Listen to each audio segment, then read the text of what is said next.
जी। तो आज क्योंकि हमने थ्योरम करना है, तो थ्योरम जो है, पहले इसके लिए एक बेसिक बात आपके लिए समझना जरूरी है कि थ्योरम जो है एक वर्ड प्रॉब्लम है जिसका ताल्लुक डेमोंस्ट्रेटिव ज्योमेट्री से है। और इसको सॉल्व करने के लिए हमें ये बात ध्यान में रखनी होती है कि every theorem has 6 elements in it. उसके 6 अनासिर होते हैं, 6 एलिमेंट्स होते हैं। Number one which is given as a question, और वो क्या है? General statement. उसे हम क्या बोलते हैं? General statement.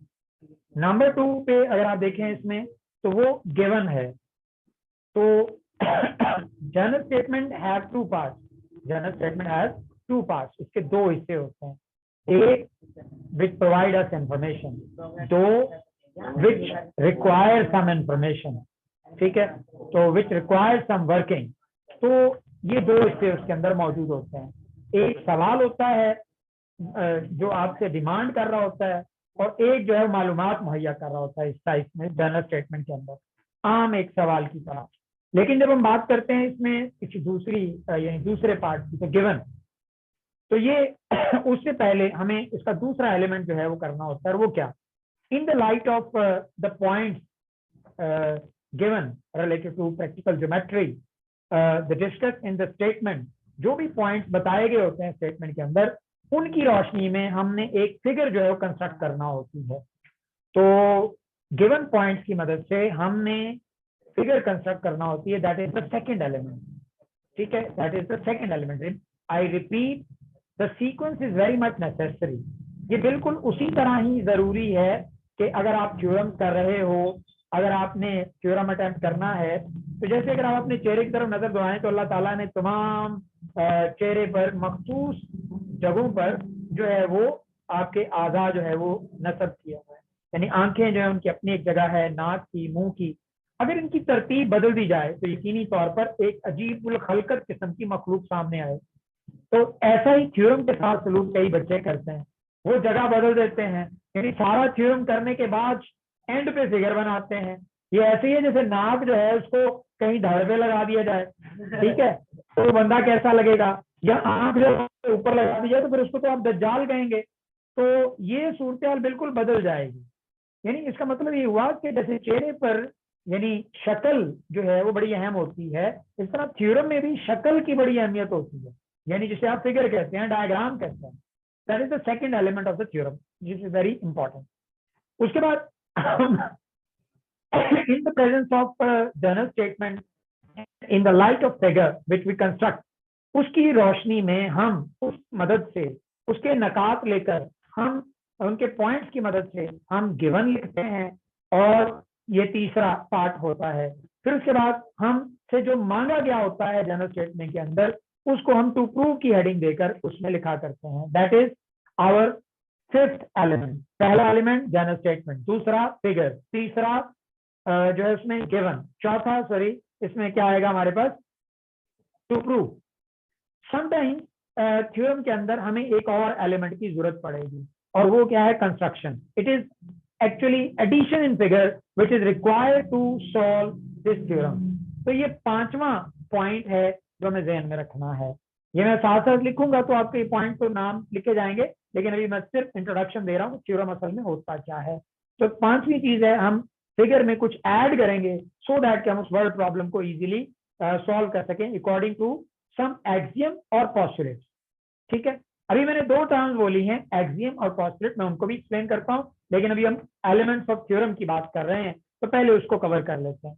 तो एलिमेंट्स ऑफ थ्योरम जो है वो हमारे पास क्या है? नंबर 1 था general statement, number 2 figure, number 3 हमारे पास उसमें गिवन, फिर नंबर 4 टू प्रूव, नंबर 5 पे हमने जिक्र किया construction which is the addition in figure, and final at last six part that is proof, जो हमसे मांगा गया था। That is the core, that is the heart of the theorem. कि ये इंपॉर्टेंट, सबसे इंपॉर्टेंट हिस्सा फिगर के बाद ये सबसे अहम हिस्सा इसलिए है कि अगर इसमें गलती हो तो आप के 50 मोर देन 50% और कभी कभार पूरे नंबर भी काट दिए जाते हैं। और अगर फिगर गलत हो फिर तो नंबर दिए ही नहीं जाते ना, फिर तो आप जहन में बैठा लो कि आपको 0 नंबर मिलेंगे। Figure should be more than 100% correct. There is no such mistake which is acceptable. एक क्या आधी मिस्टेक भी उसमें काबिल कबूल नहीं है, क्योंकि उसके बाद सारा थ्योरम गलत हो जाएगा। तो ये बुनियाद है उसकी, ठीक है। इमारत लरज जाएगी थ्योरम की और वो गिर जाएगी, ढह जाएगी अगर फिगर गलत होगी तो। 6 प्रूफ है। प्रूफ के 2 हिस्से हुआ करते हैं। स्टेटमेंट्स लिखते हैं हम लोग, और उन स्टेटमेंट्स की को हम विद रीजन, लॉजिकल रीजन जो हैं, जो ज्योमेट्रिकल रीजन होगी, उनके जरिए हम प्रूव करते हैं। अच्छा, अभी थोड़ी देर पहले मैंने 2 टर्म यूज की जिनको हम बोलते हैं एक्सियम और पोस्टुलेट। अब एक्सियम क्या चीज है? एक्सियम सॉरी, एक्सियम जो है actually fundamental principle, basic rules, fundamental principles which are related to every branch of mathematics। ऐसे तमाम असूल जो मैथ की किसी भी ब्रांच से उनका ताल्लुक हो, उनको हम क्या कहते हैं? उनको हम नाम देते हैं एक्सियम का। और जब हम पोस्टुलेट की बात करते हैं तो postulate is a fundamental principle, यानी basic rule, agreement which is used in a particular branch of mathematics. अब मैंने दोनों टर्म्स बता तो दी जो कि हमने प्रूफ में इस्तेमाल करनी है, लेकिन क्या हमें इनके बारे में कुछ नो हाउ, एग्जाम्पल के जरिए मैं आपको एक्सप्लेन करता हूं कि अगर हम प्रॉपर्टीज ऑफ रियल नंबर की बात करें, जिनमें हमने बहुत सारी प्रॉपर्टीज पढ़ी हैं, कम्यूटेटिव है, एसोसिएटिव प्रॉपर्टी है, जिनमें रिफ्लेक्सिव प्रॉपर्टी है, सिमेट्रिक प्रॉपर्टी है, ट्रांजिटिव प्रॉपर्टी है, तो ये रियल नंबर की तमाम प्रॉपर्टीज जो है ये एक्सियम है और ये मैथ की किसी भी ब्रांच में इस्तेमाल होती है। लेकिन जब हम पोस्टुलेट की बात करें तो यकीनी सी बात है, डिमॉर्गन लॉ जो है वो सिर्फ सेट में इस्तेमाल होता है, सेट के अंदर उसका इस्तेमाल है। तो हम बात करेंगे क्रैमर रूल की तो वो सिर्फ मैट्रिसेस में, मैथ की ब्रांच में इस्तेमाल होता है। जब हम बात करेंगे सप्लीमेंट्री एंगल्स की, तो वो भी एक पोस्टुलेट है जो कि सिर्फ प्रैक्टिकल ज्योमेट्री में इस्तेमाल होता है। तो इसका मतलब ये हुआ कि all those basic rules, agreements which are used in a particular branch of mathematics, these are called postulates, and axiom are those basic rules which are used in every branch of mathematics, जो हर branch में इस्तेमाल होते हैं। तो ये थी जनाब इसमें आपकी सूरत हाल कि आपने किस किस चीज में इसको इस्तेमाल करना है। Any question regarding that, so that फिर इसके बाद फिर हम आगे थ्योरम जो है उसको एक लेकर उसको प्रूव करना शुरू करें। जी, कोई सवाल है जो अभी तक मैंने बातें की इस हवाले से? No sir. ओके जी, और किसी का कोई नो सवाल? ओके, ठीक है जी, थ्योरम शुरू करते हैं जी हम। और थ्योरम में जैसे मैंने आपको बताया कि हमारी सबसे पहले क्या है, जनरल स्टेटमेंट। तो एक सवाल पूछा जाता है कि सर ये जनरल स्टेटमेंट के साथ क्या करना है, क्या हमें खुद इसे याद करना है? तो जनाब मेरा जवाब है कि बिल्कुल, इस जनरल स्टेटमेंट को आपने खुद याद करना है, क्योंकि ये आगे थ्योरम में इस्तेमाल होंगी। ठीक है, तो जनरल स्टेटमेंट की आप हेडिंग दें, इवन दो ये एक बात याद रखिएगा, क्वेश्चन पेपर के अंदर ये आपको एज अ क्वेश्चन आएगी और उसमें लिखा होगा प्रूव दैट, ये 2 लफ्ज या एंड पे प्रूव इट। तो ये शुरू में प्रूव दैट या एंड पे प्रूव इट लिखा होगा और वो आप हज़फ कर देंगे, जनरल स्टेटमेंट के अंदर नहीं लिखेंगे। अब हमारी इस थ्योरम की, जो कि हमारा थ्योरम कौन सा है, वो थ्योरम है हमारा 9.2, 9th चैप्टर का सेकंड थ्योरम है ये हमारा। और इसको, इसकी जनरल स्टेटमेंट हमारी क्या है, अ स्ट्रेट लाइन। सर फर्स्ट वाला नहीं करना? बेटा करेंगे, एंड पे करेंगे।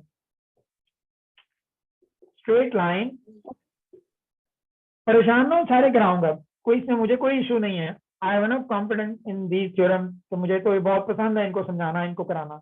अ straight line drawn from the centre, from the centre, a straight line drawn from the center of a circle,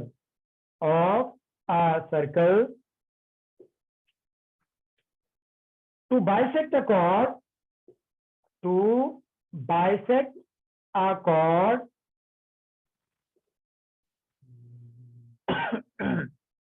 remember, condition is applied over here, which is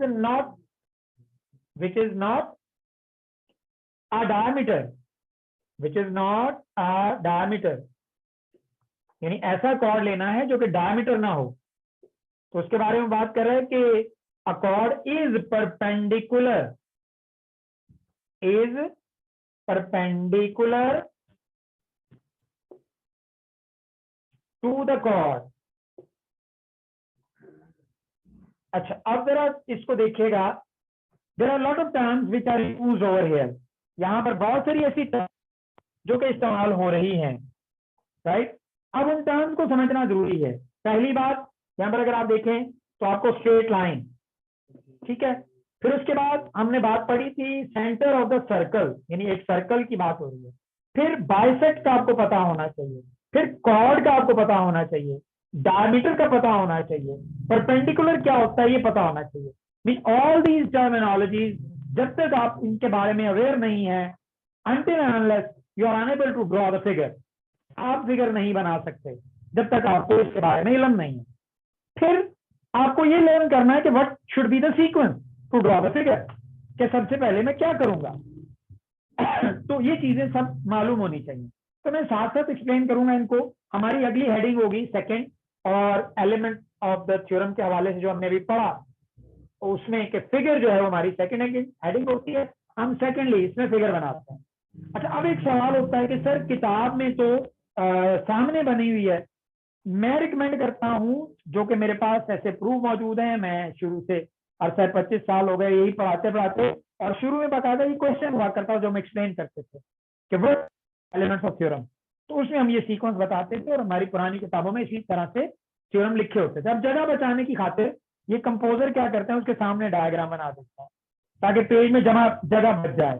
पहले ऐसा नहीं होता था, लेकिन बहरहाल आगे चलते हैं, इसको फिगर बनाते हैं। तो फिगर बनाने में हम सबसे पहले शुरू करेंगे सर्कल।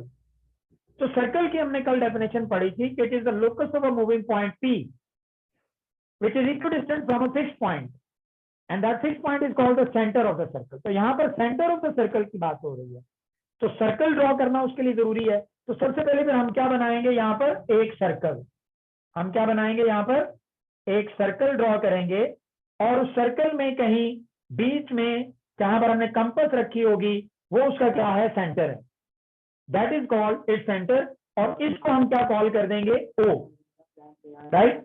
तो अभी तक इसमें हमने अपने इस दिए गए जर्नल स्टेटमेंट में हमने centre of a circle draw कर दिया है, एक सर्कल बनाया है, उसका सेंटर मेंशन कर दिया है। फिर उसके बाद इसमें जो चीज हमने देखी वो ये है कि एक कॉर्ड, हमें एक कॉर्ड के बारे में बात की गई है, तो हम यहाँ पर अब एक कॉर्ड ड्रॉ करेंगे, और कॉर्ड की डेफिनेशन हमने कल पढ़ी थी। Chord is a line segment whose end point are any two points on the circumference of the circle, यानी सर्कल की बाउंड्री को सर्कमफेरेंस कहते हैं, और उसके ऊपर कोई से भी दो पॉइंट ए और बी लेकर हमने उसको एक लाइन सेगमेंट ड्रॉ कर दिया तो वो कॉर्ड है। तो हमने ए बी एक कॉर्ड ड्रॉ कर दिया, तो यानी ये दूसरा पॉइंट, कॉर्ड भी हमने ड्रॉ कर दिया, सर्कल भी ड्रॉ हो गया, उसका सेंटर मेंशन हो गया। अब अगली बात ये है कि यहाँ पर ये शर्त ये थी कि डायमीटर ना हो, तो बिल्कुल डायमीटर नहीं है, कॉर्ड भी जो सेंटर से पास होनी चाहिए, special chord pass through the centre, that is diameter. वो हमने ड्रॉ नहीं किया, हमने कॉर्ड अलग से बनाई है, डायमीटर ड्रॉ नहीं किया, शर्त पूरी किया। अब हमने यहाँ पर जो बात ऊपर लिखी हुई है कि straight line drawn from the centre, तो अगली पॉइंट हमारा ये है कि स्ट्रेट लाइन एक ड्रॉ हो रही है सेंटर से, यानी एक सीधी लाइन सेंटर से ड्रॉ हो रही है जो इसको बाइसेक्ट कर रही है, यानी हमने एक ऐसी लाइन ड्रॉ करनी है जो कि ए बी को कट करेगी और बराबर दो हिस्सों में कट करेगी। बाइसेक्ट का मतलब क्या है, बाइसेक्शन का मतलब मैं आपको यहाँ पर समझाता चलूं कि बाइसेक्शन प्रोसेस क्या होता है कि अगर फर्ज करें हमारे पास एक लाइन है और उसकी लेंथ है कितनी, फर्ज करें 4 सेंटीमीटर। अब अगर एक लाइन में ऐसी यहां से ड्रॉ करता हूं जो कि इसको क्या कर रही है, इसको दो बराबर हिस्सों में, यानी इधर और इधर बराबर हिस्सों में 2 और 2 सेंटीमीटर में उसने डिवाइड कर दिया है। तो अब इस लाइन को हम क्या कहेंगे, फिर ये वाली जो लाइन है इसको हम कहेंगे बाइसेक्टर, इसको हम क्या कहेंगे, bisector. So this line is called bisector, यानी मैं इसको नाम दे देता हूं CD, ठीक है, इसको मैंने नाम दे दिया CD। तो CD is the bisector of AB। But ये भी याद रखिएगा कि जो बाइसेक्टर लाइन होती है असल में वो टच कर रही होती है या पास कर रही होती है मिडिल पॉइंट से, किसके, लाइन सेगमेंट के। तो लाइन सेगमेंट के मिडिल पॉइंट से जो लाइन पास करेगी तो वो क्या होगी, मिड पॉइंट, सॉरी वो बाइसेक्टर होगी, और वो जहां से पास कर रही है वो मिड पॉइंट होगा। Mid point is a point which divides the line segment into 2 equal parts. तो मिड पॉइंट एक पॉइंट है ऐसा जो कि दो बराबर हिस्सों में डिवाइड कर रहा है एक लाइन सेगमेंट को। तो जनाब हमने भी फिर ऐसा ही किया कि हमने एम मिड पॉइंट पहले लिया, we take a mid point of A B. तो मिड पॉइंट एक ऐसा पॉइंट है जो कि डिवाइड कर देगा एक लाइन सेगमेंट को दो बराबर हिस्सों में। तो अब ये और ये दो बराबर हिस्से हैं, राइट। अब जब हम ओ से एम को मिलाएंगे, ओ को एम से मिलाएंगे, we draw O M a straight line O M. तो वो क्या है, वो अब बाइसेक्टर है। हमने ऐसी लाइन ड्रॉ कर दी कि बाइसेक्ट का प्रोसेस पूरा कर दिया। अब ओ एम जो है ए बी को ए एम और एम बी में डिवाइड कर रही है, यानी मेजरमेंट ए एम बराबर है किसके, मेजरमेंट बी एम के, यानी ये दोनों लेंथ अब आपस में बराबर हैं। हमने ऐसा काम किया। तो गिवन में जितनी भी शर्तें थी वो हमने सब पूरी की हैं।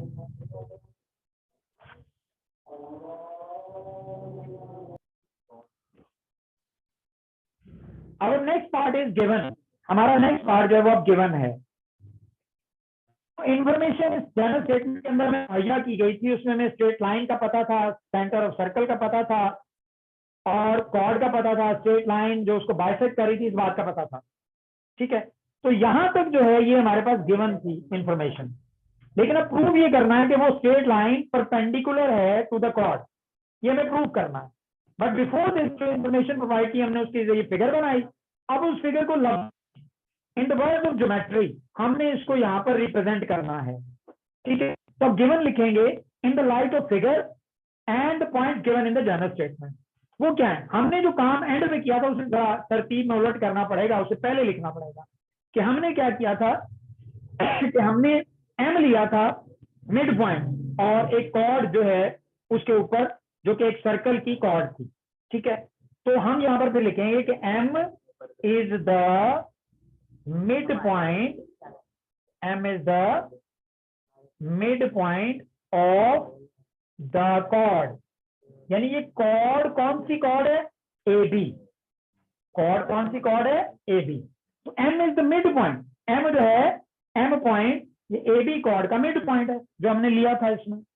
लेकिन ये कॉर्ड किसकी थी, of the circle,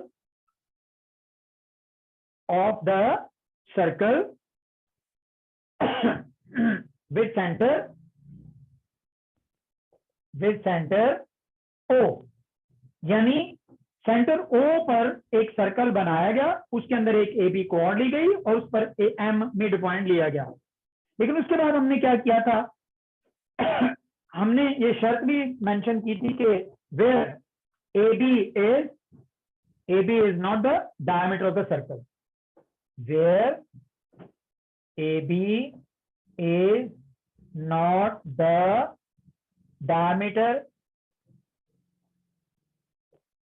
diameter of the circle. ले जी, अगला हमारा अब एलिमेंट इसके बाद शुरू होगा। हमने यहां तक मेंशन कर लिया गिवन, पहला एलिमेंट जर्नल स्टेटमेंट भी हो गया, फिगर भी हमने इन the light of the provided information वो बनाई, तीसरा एलिमेंट गिवन भी लिख दिया। अब हमें प्रूव क्या करना है, प्रूव ये करना है कि straight line is perpendicular to the chord, यानी ये स्ट्रेट लाइन जो है ये यहाँ पर एंगल बना रही है, और वो एंगल कितना है, ये 90 डिग्री का एंगल है जो यहाँ पर बन रहा है। तो ये हमने प्रूव करना है कि यहाँ पर एंगल ओ एम ए और ओ एम बी ये 90 डिग्री का है। क्यों, यहां मैं आपको परपेंडिकुलर की डेफिनेशन जरा एक्सप्लेन करता चलूं कि परपेंडिकुलर क्या चीज होती है। Perpendicular is actually if a line draw an angle of 90 degree, अगर एक लाइन दूसरी लाइन के ऊपर 90 डिग्री का एंगल बना दे, अगर एक लाइन दूसरी लाइन के ऊपर 90 डिग्री का एंगल बना दे, जैसा कि यहाँ पर जो है एल एम एक लाइन है और उसने ए बी के ऊपर 90 डिग्री का एंगल बनाया है, तो हम कहेंगे कि L M is perpendicular to A B, कि एल एम जो है वो परपेंडिकुलर है ए बी पर। तो जनाब हमने प्रूव यही करना है कि यहाँ पर ये ओ एम जो है वो परपेंडिकुलर है ए बी पर, ठीक है। तो फिर हम यहाँ पर हेडिंग देंगे ए, और वो हेडिंग हमारी क्या होगी,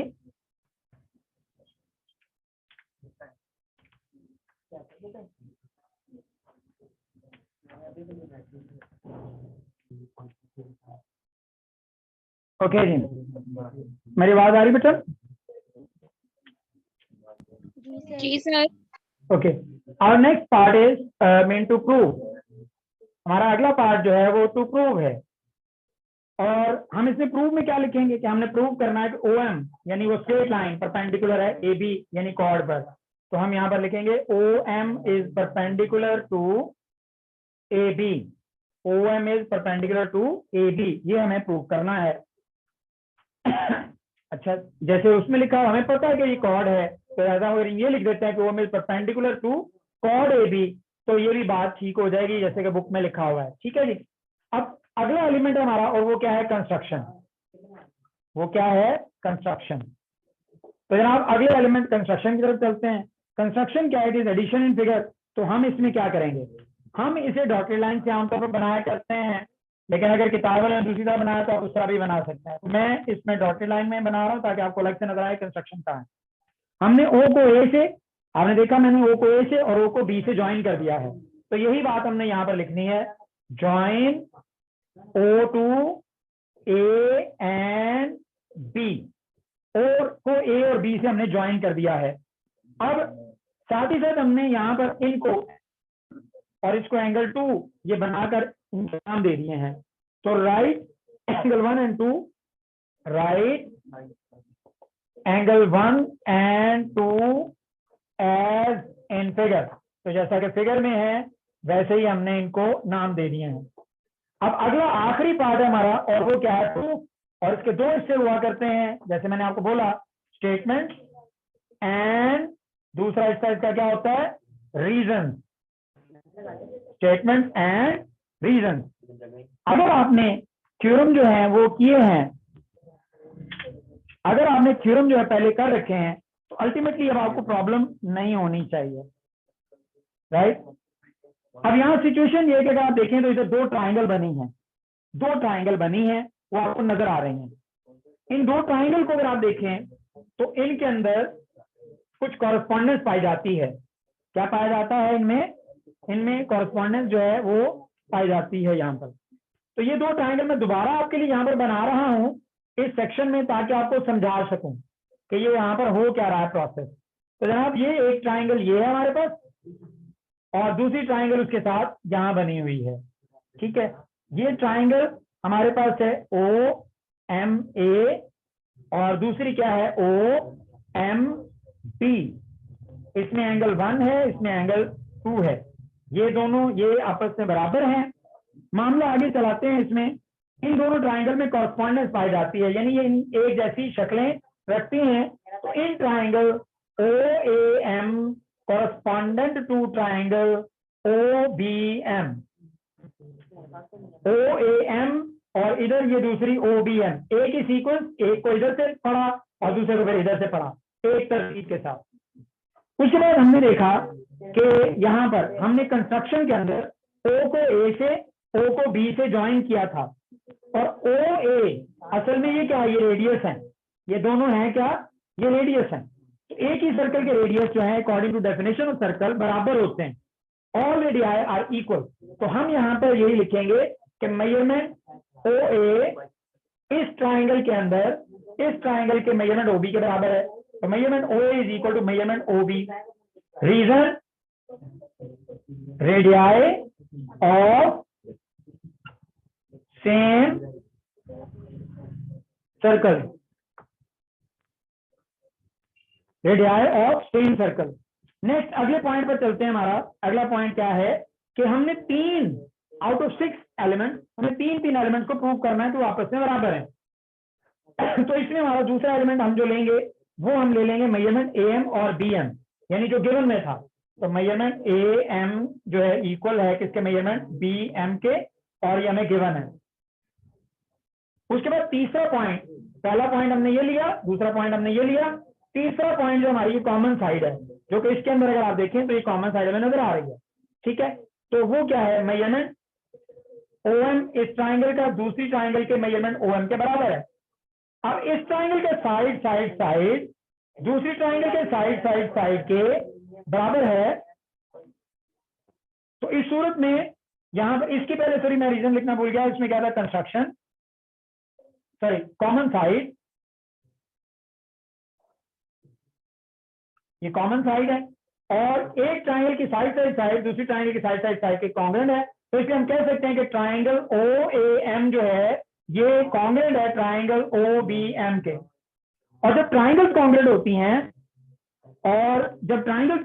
हैं तो ये बात आपने ध्यान में रखनी है कि उनके कॉरस्पॉन्डिंग एलिमेंट, यानी जो एक ही पोजीशन पर एलिमेंट्स आते हैं, यहां पर देखिए एंगल 2 और एंगल 1 एक ही पोजीशन पर आ रहे हैं, तो मेजरमेंट एंगल 1 जो है वो इक्वल होगा मेजरमेंट एंगल 2 के। और इसकी रीजन क्या है? कॉन्ग्रेंसी की रीजन भी हमने साइड कॉन्ग्रेंट है, साइड लिखनी थी, और ये जो अब हमने ये लिखना है इसका कि जब एंगल इक्वल हो गए तो ये क्या जनाब किसके इक्वल आएंगे? हम लिखेंगे कॉरस्पॉन्डिंग